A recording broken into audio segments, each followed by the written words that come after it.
Welcome sa Cloudy Movie Recap. Ang pelikulang ikukwento natin ngayon ay ang Tom and Jerry. Halina't simulan na natin. Sa New York City, naghahanap si Jerry ng bagong matitirhan.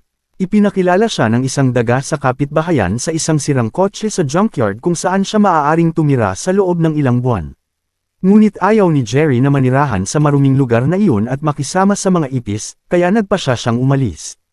Samantala, naglalakad si Tom sa mga kalsada upang humanap ng paraan para kumita. Dinala niya ang kanyang keyboard sa isang mataong kalye at nagsimulang tumugtog upang aliwin ang mga taong dumadaan. Nagkunwari siyang bulag kaya nakalikom siya ng maraming pera. Naglalakad si Jerry malapit doon at nang makita niyang kumikita si Tom sa pagtugtog, naisip niyang gamitin ang kanyang talento upang makakuha ng pera para makatira sa magandang lugar. Naglagay siya ng latas sa tabi niya at nang makita ng mga tao ang kanyang palabas ay nagsimula silang magbigay ng pera. May ilan pang ang kinuha ang mga baryang inilagay nila sa sombrero ni Tom at ibinigay kay Jerry, kaya nagalit ang pasang nagpapanggap. Sinubukan ni Tom hulihin ang mausisang daga ngunit napahila niya ang sarili niyang buntot at naaksidente. Nahulog ang keyboard sa kanyang ulo at nasira. Nang makita niyang sira na ang kanyang tanging gamit para kumita, nagalit si Tom at nahuli si Jerry. Sa sandaling iyon, natuklasan ng mga tao na nagpapanggap lang pala siyang bulag kaya binawi nila ang kanilang pera. Sinuntok ni Jerry si Tom sa mata at nagsimula ang habulan ng pusa at daga. Habang nagde-deliver si Kayla gamit ang kanyang bisikleta, nabangga siya ni Tom. Sobrang nakatutok ang pusa sa paghahabol kaya hindi niya naiwasan ang babae. Nagkalat sa sahig ang mga damit na dala ni Kayla at dahil sa pangyayaring iyon ay nasagasaan pa si Tom ng isang truck. Dahil sa insidenteng iyon, natanggal sa trabaho si Kayla. Dahil wala nang mapuntahan, nagpa siya si Jerry na subukan ang kanyang swerte bilang bagong tenant sa Royal Gate Hotel. Dumating din si Tom at muli siyang hinabol ngunit pinalayas siya sa hotel bago pa siya makapasok. Samantala, si Jerry ay madaling nakapasok dahil sa kanyang maliit na katawan. Dumaan si Jerry sa mga tubo habang pumapasok si Kayla sa Royal Gate Hotel upang kumain ng tanghalian. Matapos kumain ng dessert, napansin niya ang isang babae na may dalang malita. Sa kanyang obserbasyon, napag-isip niyang mayamang turista ito kaya inalok niya itong i-tour sa lungsod kapalit ng magandang bayan. Ngunit sinabi ng babae na si Linda na hindi siya naroon para magbakasyon kundi para sa isang job interview. Isa si Linda sa mga kandidatong mag-oorganisa ng kasal ni Prita at Ben, ang pinakasikat na magkasintahan sa New York. Nang malaman ni Kayla na naghahanap ng empleyado ang hotel para sa event, sinabi niya kay Linda na hindi ito natanggap. Nagpanggap si Kayla bilang recruiter at sinabi niyang sinusuri na si Linda mula pa nang pumasok ito sa hotel.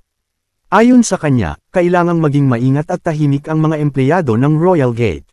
Dahil sinabi ni Linda sa isang estranghero na gaganapin ang kasal ni Prita at Ben sa hotel, nilabag niya ang patakaran ng pagiging lihim. Nang makita ni Kayla ang resume ni Linda na puno ng karanasan sa iba't ibang sikat na hotel sa buong mundo, sinabi niyang naghahanap ang Royal Gate ng empleyadong taga New York kaya hindi siya angkop sa trabaho. Pagkarinig nito, umalis si Linda at ginamit ni Kayla ang resume nito upang makuha ang trabaho.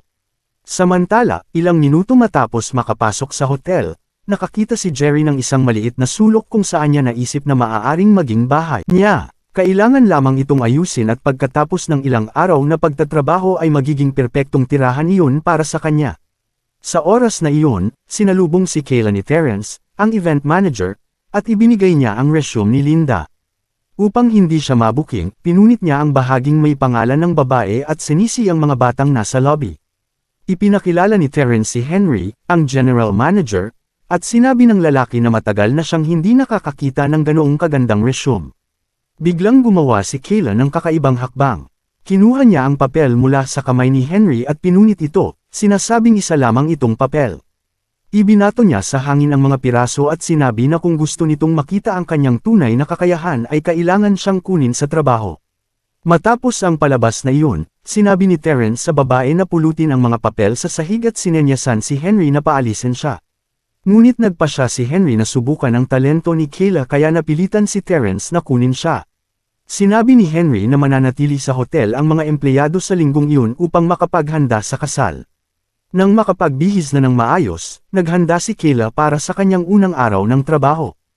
Inilibot siya ni Terrence sa Royal Gate at ipinakilala sa mga empleyado. Samantala, ginamit ni Jerry ang kanyang libreng oras upang manghiram ng ilang bagay at ayusin ang kanyang bagong bahay.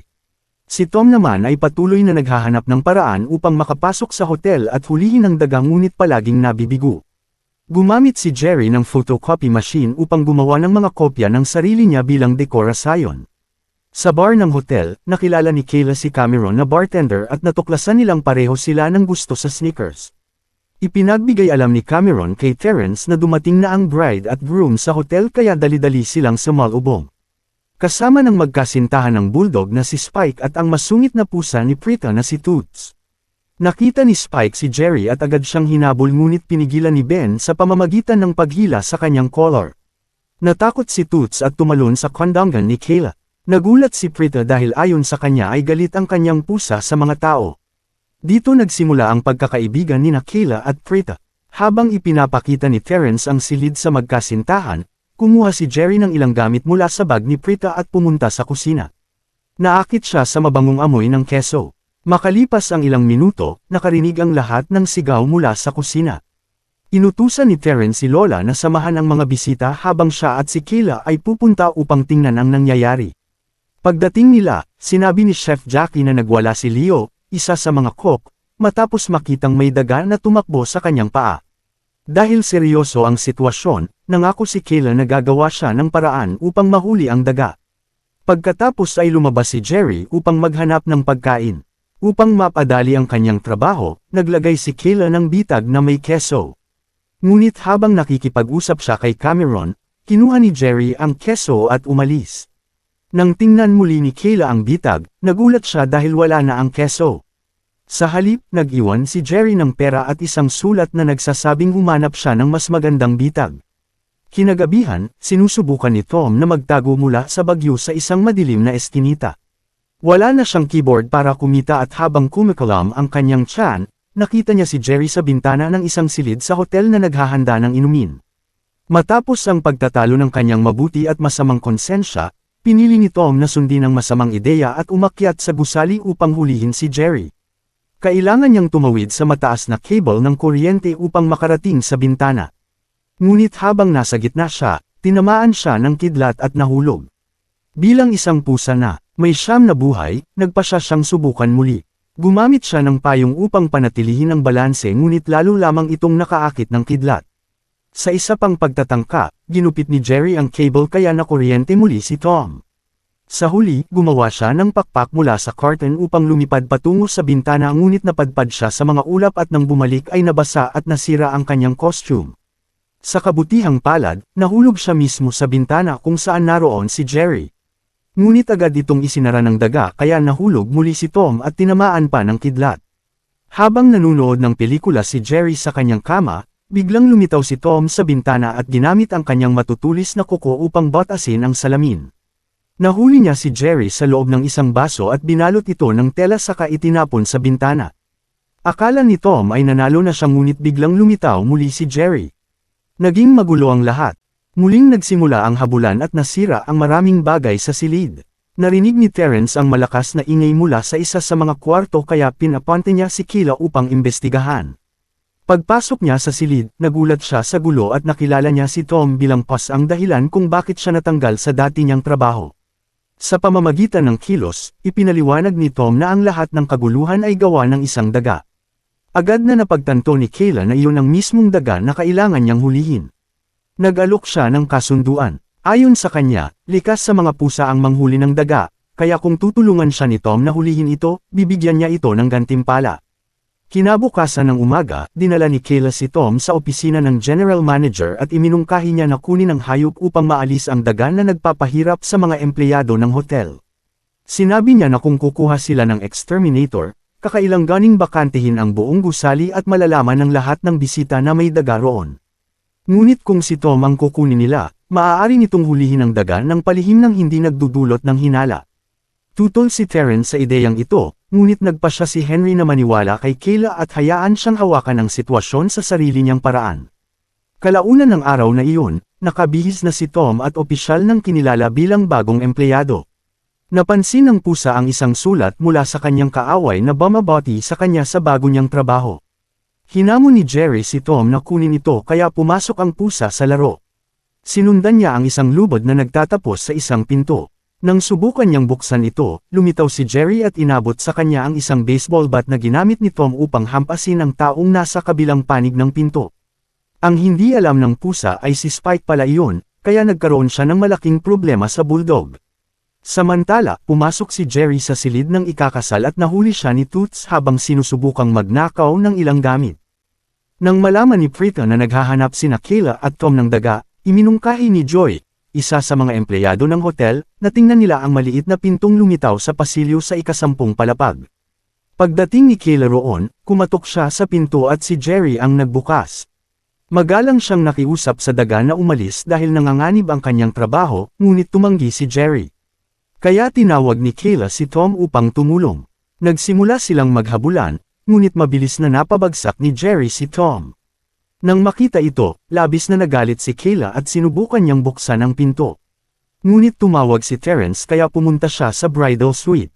Samantala, dumating ang mga organizer ng kasal sa silid ng magkasintahan dala ang mga red along na tanggap nila. Habang naglalaro si Ben ng golf sa simulator, sinusubukan naman ni Prita na ayusin ang mga kalat sa kasal. Nang makita ni Ben si Terrence, iniwan niya ang laro at nagsimulang humiling ng kung ano-ano para sa kanilang kasal, tulad ng pagdadala ng mga elepante na maglalakad sa kanila papunta sa altar.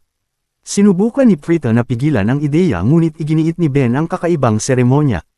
Bago makaalis sina Terrence at Kayla, hiniling ni Prita kay Terrence na ipasyal si Spike at humingi ng tulong kay Kayla sa pagpili ng damit ng bridesmaids. Nang sila na lamang dalawa, inamin ni Prita na nawala ang kanyang engagement ring at ayaw niyang malaman ito ng kanyang fiancé dahil napakamahal ng alahas. Ilang sandali lang ay dumating si Ben at nagtanong kung nasaan ang singsing. Upang tulungan siya, sinabi ni Kayla na dinala niya ito upang ipalinis. Lubos na nagpasalamat si Prita. Samantala, nagalit si Terrence habang ipinapasyaw si Spike. Biglang huminto ang aso sa gitna ng kalsada upang damumi at nag-iwan ng napakalaking dumi. Habang hinahangaan ni Jerry ang ninakaw niyang singsing ni Prita, naaakit siya sa amoy ng keso mula sa labas ng kanyang pinagtataguan. Ngunit nang kunin niya ito, gumana ang bitag at nahulog ang isang holas sa kanya. Matagal nang naghihintay si Tom sa sandaling ito upang hulihin si Jerry at ipadala siya sa malayo sa pamamagitan ng air delivery service. Kalaunan sinabi ni Tom kay Kayla na naalis na niya ang maliit na halimaw. Agad namang ibinalita ng dalaga kay Henry ang magandang balita. Kinagabihan sa bar, ipinagdiriwang ni Kayla at Cameron ang kanilang tagumpay habang ipinakita naman ni Tom ang kanyang talento sa piano. Ngunit biglang dumating si Jerry at nasira ang pag-asa ni Kayla na tuluyan ng mawala ang daga. Sinabi ng dalaga na tatawag na siya ng exterminator, ngunit inalok ni Jerry ang singsing ni Prita kapalit ng pananatili niya sa hotel. Biglang dumating sina Terrence at Spike kaya nawala si Jerry. Sinabi ni Terrence na nakita niya ang daga sa bulsa ni Kayla, ngunit nakatakas si Jerry nang hindi napapansin. Hinabol siya ni Tom at nagsimulang habulin ng aso ang pusa. Sinubukan ni Terrence na pigilan si Spike ngunit mas malakas ang bulldog. Nag-away ang mga hayop sa buong hotel at winasak ang lahat ng madaanan nila. Nadamay din si Terrence sa kaguluhan at nakita niya si Jerry bago siya matamaan sa ulo. Dumating si Joy sa elevator at napasok doon ang mga hayop hanggang makarating sila sa pinakamataas na palapag. Makalipas ang ilang minuto, nahulog sina Tom at Spike mula sa kisame na gawa sa salamin at nagdulot ito ng malaking pinsala sa hotel. Nang tingnan ni Kayla ang kanyang bulsa, nakita niya ang singsing ni Prita na iniwan ni Jerry bilang regalo. Sa opisina ni Henry, sinubukan ni Terrence na ipatanggal sa trabaho si Kayla dahil sa nangyari. Ngunit bumalik sa kanya ang plano dahil sinabi ni Henry na kasalanan ni Terrence ang lahat dahil dinala niya si Spike sa bar. Tinanggal si Terrence sa trabaho at pinunit ni Henry ang kanyang badge. Sinabi ni Henry na tumawag si Prita at ibinalitang nahanap ni Kayla ang kanyang engagement ring. Ipinagmamalaki niya ang ginawa ng dalaga at hiniling na siya ang mga siwa sa event ng kasal. Nangako pa siya na kung magiging maayos ang lahat sa weekend, pag-uusapan nila sa Lunes ang permanenteng posisyon para kay Kayla. Nang gabing iyon, pumunta si Kayla sa terrace upang kausapin sina Tom at Jerry. Hiniling niya sa kanila na tumigil na sa pag-aaway at sinabi na baka kailangan nilang umalis dahil napakahalaga ng pagkakataong ito sa kanya. Nang makita niyang malungkot ang dalawa, sinabi niyang maaari silang manatili kung matututo silang mamuhay ng magkasundo. Upang subukan ito, kailangan nilang magkasama buong araw sa lungsod. Kung magkasundo sila sa panahong iyon, maaari silang manatili sa hotel. Kinabukasan, may sasakyang naghihintay sa kanila sa harap ng gusali. Makalipas ang ilang oras, dumating ang isang truck na may dalang mga hayop para sa kasal, kaya nagmukhang zoo ang lobby ng hotel. Samantala, nag-e-enjoy sina Tom at Jerry sa museo. Pinagmamasdan nila ang kanilang mga ninuno at sinubukan ni Jerry na lokohin si Tom. Natakot ang pusa at nabagsak ang isang skeleton ng dinosaur. Nagpatuloy ang saya nila sa seafood market at ay dinokumento pa nila ang kanilang paglalakbay sa Instagram. Sa isang baseball game sa Yankee Stadium, nagkaproblema sila matapos mahuli ang bola at maistorbo ang laro. Napapanood ni Terrence sa TV ang pangyayari at nagkaroon siya ng ideya. Nakita niya na nahuli ang dalawa ng animal control kaya sinundan niya sila. Inilagay sina Tom at Jerry sa isang maliit na hall sa silid na puno ng mga aso at pusa. Katabi nila si Butch at ang kanyang grupo na gustong kainin si Jerry, ngunit nailigtas siya ni Tom. Upang pigilan ang masasamang pusa, nagkunwari si Tom na kinakain si Jerry. Ngunit nagsindi ng posporo si Jerry sa loob ng bibig ng pusa kaya naglabas ng usok ang mga tainga ni Tom. Pagkatapos ay dumating ang gwardya at sinabi na may bisita sila. Isa-isa silang kinausap ni Terrence at sinabing isa lang sa kanila ang tutulungan niyang makabalik sa hotel. Nagsinungaling pa siya upang pag-awayin sila. Sa huli, sinabi niyang si Tom ang pipiliin niyang tulungan, ngunit ganoon din ang sinabi niya kay Jerry. Dinala niya ang dalawa sa kasalan ni Prita at Ben bago magsimula ang seremonya. Ipinakita ni Chef Jackie ang kanyang obra maestrang cake at pinalakpakan ng mga bisita. Sigurado na si Kayla na magiging matagumpay ang kasal at sa Lunes ay magkakaroon siya ng permanenteng trabaho. Ngunit nang magsimula ang seremonya, dumating si Tom at sinulsulan ni Terrence.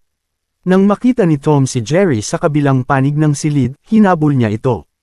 Habang papunta sa altar sina Prita at Ben, lumitaw ang isang tigre at lalo pang nagalit si Prita dahil hindi siya kinonsulta ni Ben sa pagdadala ng napakaraming hayop. Nagsimula ang habulan nina Tom at Jerry hanggang sa umabot sila sa cake. Nang makita ni Chef Jackie ang daga, nagpanik siya at sinira ang sarili niyang ginawa sa pagtatangkang patayin ito. Sa kaguluhan, napunta si Jerry sa ulo ng isa sa mga elepante at nagpanik ang mga ito.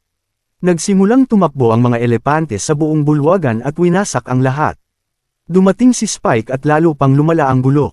Nag-away ang mga hayop habang tumatakbo ang mga bisita palabas. Iniwan ni Prita si Ben at nakatakas ang mga elepante palabas ng hotel papunta sa mga kalsada ng New York.